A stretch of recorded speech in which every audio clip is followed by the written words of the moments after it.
ang klaro kaayo nga standard ni Kristo aron iya tang dawaton isip iyang mga tinunan or mga followers, mao gyud ang pagbiya sa tanang tao o pagbiya sa tanang mga butang nga atong gihuptan. Sige, lingiyay mong tupad ing na nagsunod ka ni Kristo. Ing na kano?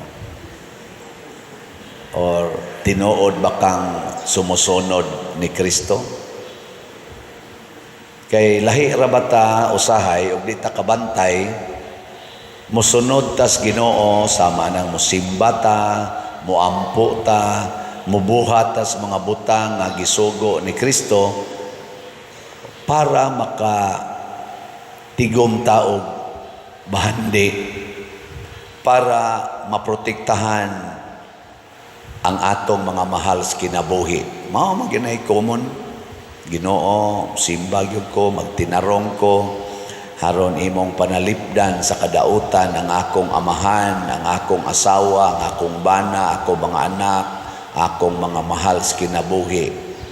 Magbinuotan ko, Lord, magsigi kong ampo, magnobina ko, mutuman gyud ko, di gyud ko magpakasala kay aron mo asinso, maluwas ko aning among kalisod, aron mo lampos ning akong mga anak niya mahawas mi aning among kalisod. Mao man na, di ba? Ginoo, magampo ko, magtinarong ko, mutuman ko sa imong mga sugo, pamasin maayo unta ko ani akong sakit nga kanser, aron mabalik ang akong maayong panglawas. Ana, mo na ato. Sakto na, dili. Ha? Kung ibase nato sa tawhanon na sukdanan o pamaagi, sakto kayo. Pero ari ka ni Kristo, labi na sa atong ebanghelyo karon, sayop, dakong sayop. Unsa man tay iampo, sa man pagampo, Ginoo, makat-on unta ko pagbiya aning akong bana, aning akong anak, aning akong asawa. Makatugot unta ko nga mawa ning akong mga ginikanan, kining akong mga mahal sa kinabuhi. Ginoo, dili unta ko mahangol aning mga butang nga imong gihatag nako sa maaning yuta, balay, kwarta, dungog, gahom nga imong gihatag nako. Ako unta ning gamiton aron malipay o mahamugaway ang akong isig katao. Bahala nag ako'y mapobre o kaha ako'y mamatay. Ana, mo na'y saktong ampo, mo na'y giampo ni San Pablo diris unang pagbasa. Niingon siya, karon nga wa na ko diha ninyo, mas tumanon unta ninyo ang akong gisangyaw, aron ko mahimo sang mapagarbuhon nga nisunod gidi ay mo sa akong gisulti. Nya ako andam kong magpaaga sa akong dugo. Kay gipreso naman siya ni. Kung mao man na ang gustos Ginoo nga muagas ang akong dugo aron akong ipakita ninyo ang akong paghigugma, ikalipay na nako. Nindot ano? Pagkanindot kaha kung ang ato mga leaders sa kalibutan, labi na sa ato mga political leaders, sama ani karon mga leaders diha sa Amerika nga nag-eleksyon, mauna unta ni ang ilang paradigm. Kana bang mga leaders nga dili magsigig hunahuna sa ilang kaugalingon, dili magsigig paningkamot para sa ilang kahayahay o seguridad. Kana bang anda magpakamatay para sa kaayuhan sa tanan. Maunay standard sa Ginoo. Gi ko na bilingi ako no imong tupad. Tingna pakamatian ti ka. Ing napakamatian ti ka, pero okay ra gid nako mamatay ka. Ing na ako kang pakamatian, pero okay ra sad nako ikay maunag kamatay. Pasabot, why attachment sa mga butang o mga tao sa kalibutan. Unsa may atong sentro, ang pagsunod ragis Ginoo. Kana ra gyud. Nya mailhan na nato kini mga attach kay sa kalibutan ngano man magsige na silag away. Ngunit kaning ato mga kadaghanan sa ato mga leaders karon dinis Pilipinas, mga political leaders, apil naman sa tingali kaming mga church leaders, nag-away-away. Way hunong ilang away. Murag duha na katuig na kong paminaw, tulo na hapit. Sikig yung away. Kana mga tao na nga dili gustong musunod sa standard sa Ginoo. Ug mauna ang hinungdan, mga lusno ta. Matod pa diri sa atong ebanghelyo, kung makig-away ka og hari or magtukod bakag tore, ayaw pagara-gara diha. Bana-banaa gyud og duna bagyog kay igong kusog og igong kapasidad sa paghuman ni ana. Kay inig sige kag sangyaw nga buhaton ko ni, pero dili day ka makahimo, kataw-an kas mga tao. Sama pananglitan, kaning makig-away ka aning kanibang sala sa atong katilingban. Unsa maroy problema sa atong katilingban? Drogas, smuggling, corruption, kaning immorality, kaning grabing bisyo karon, kaning sugal nga hastang mga batanon mangawat na tungod anang ilang sugal nga ingon sila unsa na scatter ko no, sikat man kay na scatter karon. Lingi ay mong tupad ina nag-scatter sa ka sige ka scatter na kung akong nahibawan sa una scooter man to, scooter karon scatter naman. Sangaan palang daang scattered yun. Katag yung agi. Bungkag yun ang inyong relasyon. Scatter good. Maubitan lang doon na tayo giingon nga recollection. Ang sa mo ng recollection, tipunon pagbalik ang na-scattered. Nanaam sa des online ang scatter. Tinahinoong skatira. Kaning ako binuang ra niyo ko kibaw ana. Pero mao na ron hitabo kinsa man nga leader nato sa atong nasod ang manghambog nga ako nang atubangon kining maong mga problema, kining kagutom sa mga tao, kining atong kakuwang sa infrastructure nga kun mobagyo lagamay baha dayon, siging baha, siging kamatay. Wa pa gani kusog hangin, uwan ray kusog nangamatay na. Unsa nagagpunan paginirog hangin kusog niya, uwan kusog, perting pataya. Kinsa man nga leader nato karon din his Pilipinas ang tinuod nga makaatubang ani. Luos man lang na silag panghambog nga nahimo ni nako, himuon ni nako.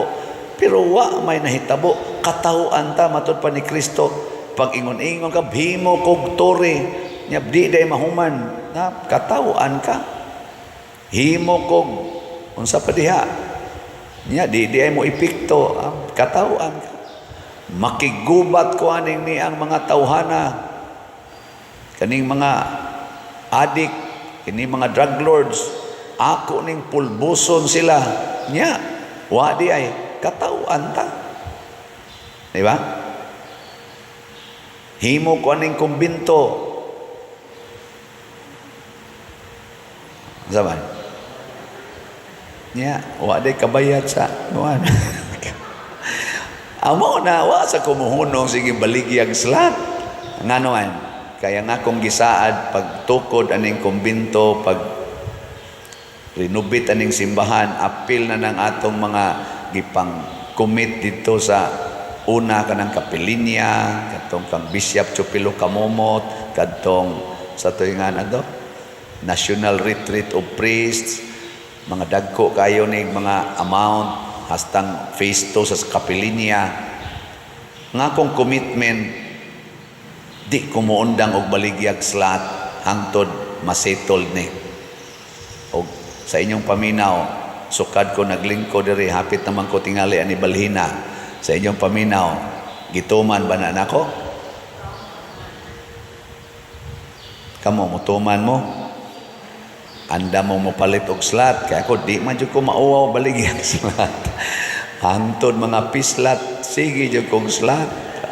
Ako ng commitment og nahibaw ang Ginoo nga ako ginang barugan, bisan pa og naay dakong halin or way halin, pero dako-dako na biatag halin, arang-arang na may nainaon nga naka-feel na mo ba nga wa gid ni kapuslanan ning sige tagpamalit og mga butang aning kalibutana unya maigo ras baha, sige kag palit og sakyanan maanod ra inig baha ni Christina, ang sa to Christine. O ana, ayon lang mong palit ana, ipalit ra ko nag-slot, di gina maanod. Nya sa ato pang pagsigig palit og slot, maluoy pang Ginoo, ilikay tas mga dagkong katalagman. Ningon lang ng Ginoo, amang gyud ka mo ikasapar diha para sagang aning baha, din alang nako pauwanon. Awa na ibaha. Di ba? Ngano man, sige naman tagpalit og slot. Ang Ginoo man gyud na imo hatag.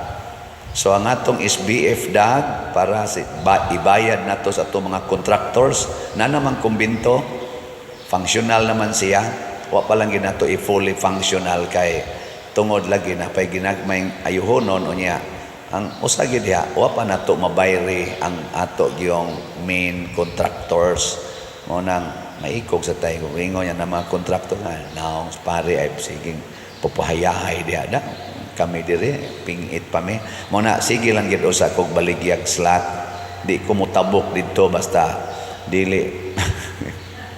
Wagi na nako naman ay kwarto dito sa Paris Place, wagi na nako gipadayon og trabaho kay kanang furnace ba kay nga naman mauaw man ko mo puyo dito nya wa pakabayad nako ari lang yung aring karaan.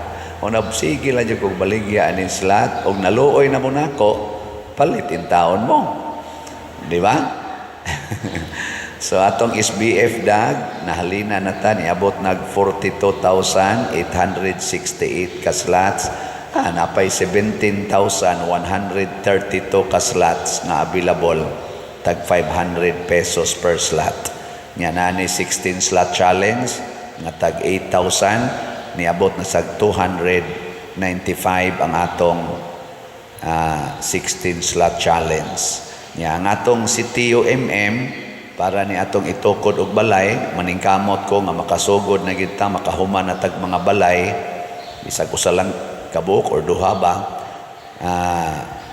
before my birthday karong November 24. Mo nang wa ko'y celebration sa akong birthday kay ang akong celebration mao ang pagtukod sa mga balay nga atong gitarget, mga 61 kabalay atong himuon.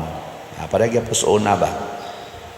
Iya ang atong halin sa CTU niabot nag 38,941 ka slots, naapay 31,059 ka slots na available tag 100 pesos ra gid ni. Nya kung anda mo nga motabang sama ani karon nagsigig palit, magsigig tag palit. Ato ning halad ngadtos Ginoo, muranig nagpaagas tas atong dugo. Ang ato lang usang ginagmayng bahandi, matud pang Kristo biyae gid na ang tanang bahandi. Unya usas paagis pagbiya itabang gyud sa mga nanginahanglan. Nya nasa ni siya 61 slot challenge, nakadawat na sa taog ang atag 6,100, nakadawat na sa tag 187 ka 61 slot challenge. Atong pakpakan ang namalit na tog slot. Salamat kayo. Kana bitang na ay mga tao nga muantos ba para aning maong mga buhat, sama na karong nang donate ngadto sa naigo ni aning Christine, daghan kay nang donate sad. Salamat kay ninyo, congratulations mong nang donate, nga padayon mong donate. Naidaghan kayong mga tao nga nagpakabana niini og sa ato mga government officials nga active sa kaayo nga ni-respond ni ining atong mga panginahanglan. Congratulations. Nya hinaut unta nga ato gyung puy-an ang pagkasumusunod ni Kristo. Matod pa sa atong tubag sa Salmo, unsa ganito atong tubag? Ang Ginoo mao ang akong kahayag ug akong kaluwasan. Sa pagsunod nato sa Ginoo, sa pagbiya nato sa tanang tao ug tanang butang, makakita tag kahayag kay siya man mao'y tinuod gyud nga tuburan o padulngan sa tanan. Nya maluwas pud ta, pero magsigi na lang gid tag higugma sa mga tao o mga butang aning kalibutana, sanglit dili man sila makahatag og tunhay kinabuhi, kangit-ngit og kadautan ang atong sangkuan. Magsigi ra gid tag away, magsigi ra gid tag sinikmatay hangtod ta mga matay. Mga guba ra gid ning atong kalibutan. Pero kung mo sintro na tas Ginoo, unya sundon taning iyang sugo nga ayaw higugmaa ang imong kaugalingon, ayaw higugmaa kanang imong mga taong gitagad nga murag imong circle of friends and securities, kanang imong mga butang ayaw higugmaa, ipaambit na ngadto sa uban, anha kita kakita og tinuod nga kabag-uhan sa kalibutan. Sige, katapusang lingi sa imong tupad. Ang di mo lingi, dili sumusunod ni Kristo. Sige. Niya ingna siya, ingna mo promise ko, hutdo na nakong palit ang slat ni Father. Ibaligya na ko akong balay, akong sakyanan, kay paliton ko ng slat ni Father. Niya maingon sa ako sad na ako'y silingan nga way balay, ako tong ipatukod ang iyang balay aron sunod buwan din ato sila maglisod sa ilang higdaanan. Ibaligi ako tong ako refrigerator katong akong multicab para itukod na ko sa balay aning ako mga silingan nga 40 taong lisura. Pas kang nindota ka, no? Kaning akong kural ako na ning gubon aron dili makaali sa agianas tubig nga mao tayo hinungdan nga inig uwan tagatuhod tagahawak ang tubig sa among silingan kay ari man masango sa akong kural, ako na ning gubon nya ako ning ilisan og dagkong culvert aron mulahos na ngadto sa drainage, di nami maglinaw. Nindota na sa unya imo man ang yuta, biyaan ko ng yuta, biyaan manggani na ako akong bana o akong asawa, kana na bang yuta para sa Ginoo. Sos pakpak ang Ginoo ni mo yes, insured na ka diri sa langit, no? Murag wa gi ipikto, sige lang.